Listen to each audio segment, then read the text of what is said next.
This is Roll Call, a new bar and restaurant co-owned by Nick and Terry Saban.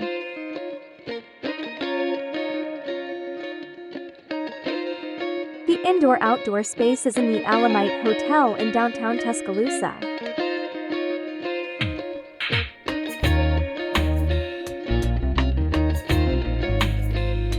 The menu includes wood-fired pizzas, lobster tacos, and a new fried chicken sandwich.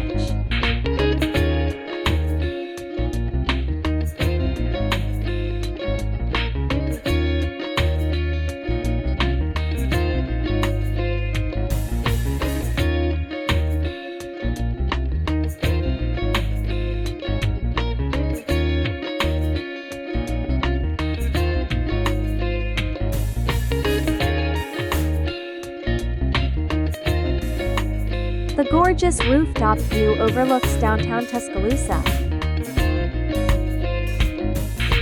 You can even see Bryant-Denny Stadium from the patio.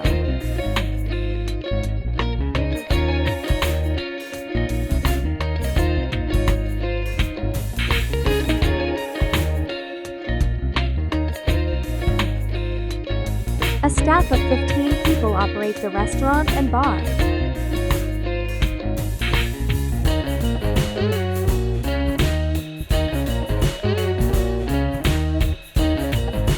The space almost exclusively features pieces from Southern female artists.